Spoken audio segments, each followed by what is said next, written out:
दोस्तों, स्वागत है हमारे YouTube चैनल गीगल स्टोरी 00 में। और चैनल को सब्सक्राइब कर लीजिएगा और कहानी को लाइक कमेंट जरूर कर दीजिएगा। दोस्तों, हमें आपके प्यार सपोर्ट की जरूरत है।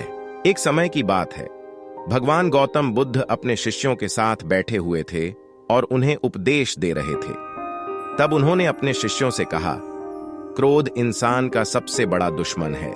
क्रोध करने वाला व्यक्ति खुद को हानि पहुंचाता ही है, लेकिन दूसरों को भी हानि पहुंचाता है। वह प्रतिशोध की आग में जलता है और अपने जीवन को बर्बाद करता है। उनके उपदेश खत्म हो जाने के बाद उनके शिष्यों में से एक शिष्य खड़ा होता है और उसे बोलता है, तू एक ढोंगी है। तेरी बातें मनुष्यों के रहन सहन से विपरीत है। तू जो भी कहता है उसे अपने जीवन में अनुसरण नहीं करता और दूसरों को यह सब करने को कहता है। जब उसका वह शिष्य गौतम बुद्ध को उल्टी सीधी बातें कह रहा था, तब गौतम बुद्ध ने कोई प्रतिक्रिया नहीं दी और वे शांत बैठे थे।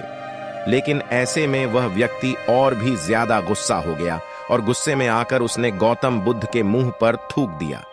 इसके बाद भी महात्मा गौतम बुद्ध को गुस्सा नहीं आया और वे शांत थे। उन्होंने अपने चेहरे से थूक को पोंछा और वह चुपचाप बैठ गए। यह सब देखकर उस शिष्य को समझ नहीं आया कि वह क्या करेगा। गुस्से में आकर वह उस जगह को छोड़कर चला गया और अगले दिन अपने घर पहुंचा।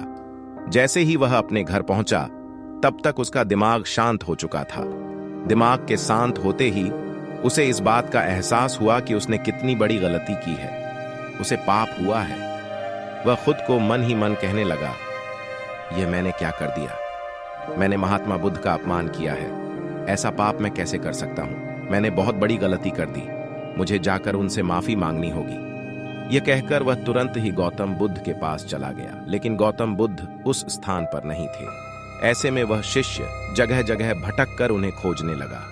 जैसे ही उसे महात्मा बुद्ध मिले तो वह उनके पैरों पर गिर गया और उनसे कहने लगा, मुझे माफ कर दीजिए, मुझसे गलती हुई है। मैंने आपका अपमान किया है। मैंने यह बहुत बड़ा पाप किया है। यह सब देखकर गौतम बुद्ध ने उससे कहा, शांत हो जाओ, क्या बात है, मुझे बताओ, तुम कौन हो? गौतम बुद्ध के यह पूछने पर वह शिष्य चौंक गया। वह सोचने लगा कि महात्मा बुद्ध मुझे कैसे भूल सकते हैं? मैंने तो उनका अपमान किया था। यह सोचकर उसने महात्मा बुद्ध से पूछा, मैं वही शिष्य हूं जिसने कल आपका अपमान किया था और आप इतनी जल्दी मुझे भूल गए। हमें कल की बातों को कल में ही छोड़ देना चाहिए। वह अच्छा हो या बुरा, उसके बारे में बार बार विचार नहीं करना चाहिए। मैं बीती हुई बातों को पीछे छोड़कर आगे चलता हूं और ऐसा ही हम सबको भी करना चाहिए, महात्मा बुद्ध ने उस शिष्य से कहा। महात्मा बुद्ध की यह बातें सुनकर वह शिष्य और भी ज्यादा प्रभावित हुआ और उनसे बोला, मैं आज से आपकी हर बातों को माना करूंगा। क्रोध करना इंसान के लिए सबसे खतरनाक है। यह मनुष्य का सबसे बड़ा दुश्मन है जो उसे बर्बाद कर सकता है। इसलिए मनुष्य को कभी भी क्रोध नहीं करना चाहिए। दोस्तों, बुद्ध की कहानी सुनकर कैसा लगा? इस कहानी से हमें यह सीख मिलती है कि बीती हुई बातों को हमें भूलकर आगे बढ़ना चाहिए। अगर कोई मनुष्य अपनी बीती हुई बातों पर ज्यादा ध्यान देता है तो उसका ध्यान पूरी तरह से भूतकाल में लगा होता है और वह इंसान कभी भी आगे बढ़ने की ओर विचार नहीं कर पाता। इसीलिए हमेशा पुरानी बातों को छोड़कर आगे बढ़ने की सोचें।